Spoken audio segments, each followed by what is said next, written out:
शरीर में अब वो ताकत नहीं रही। तब वन देवता कहते हैं, तुम हमसे क्या चाहते हो फौजी, साफ साफ बताओ। तब वो दूसरा फौजी कहता है, वन देवता, आप मुझे एक जादुई छड़ी प्रदान करें जिससे मेरी हर इच्छा पूरी हो। वन देवता अपने जादू से एक जादुई छड़ी उस फौजी को दे देते हैं और वहाँ से गायब हो जाते हैं। जादुई छड़ी पाकर दूसरा फौजी बहुत खुश होता है और जादुई छड़ी से कहता है, हे जादुई छड़ी, मुझे फिर से जवान कर दो। और इतना कहते ही वो जादुई छड़ी उस फौजी को फिर से जवान और ताकतवर बना देती है।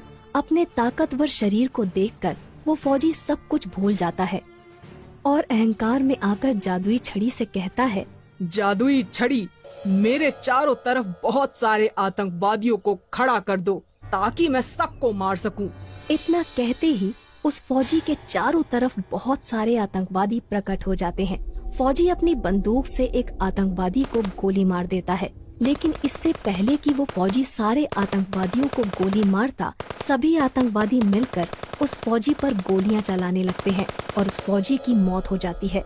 इसके बाद वन देवता तीसरे फौजी के पास पहुंच जाते हैं। इस समय तीसरा फौजी सो रहा था क्योंकि वो रात भर बॉर्डर पर ड्यूटी करता था।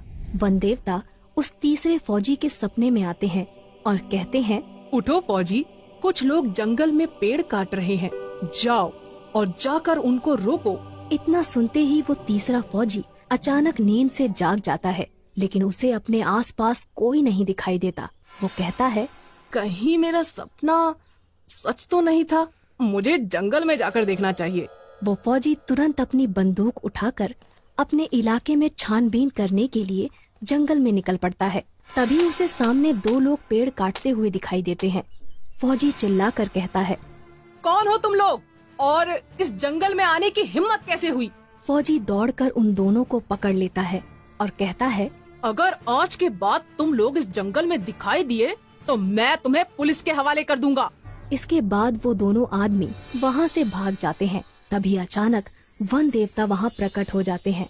वाह फौजी वाह, तुम्हारी वजह से ये जंगल सुरक्षित है। मैं वन देवता हूँ और तुम्हारी कर्तव्य निष्ठा देखकर मैं तुम्हें एक वरदान देना चाहता हूँ। मांगो फौजी, तुम क्या मांगना चाहते हो?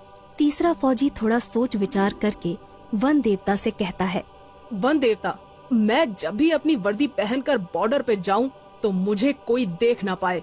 मैं अपनी वर्दी पहनकर गायब हो जाऊं। तब वन देवता कहते हैं, एक बार और सोच लो वत्स, तुम चाहो तो कुछ और भी मांग सकते हो। वो तीसरा फौजी थोड़ा अड़ियल था। वो वन देवता से यही वरदान देने को कहता है।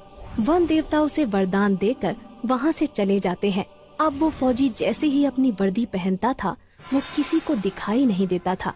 तभी जंगल में वहाँ आतंकवादी आ जाते हैं जो दूसरे फौजी ने जादुई छड़ी की मदद से प्रकट किए थे, और फौजी उन्हें देख लेता है, पर वो फौजी किसी को दिखाई नहीं देता क्योंकि उसने अपनी वर्दी पहन रखी थी।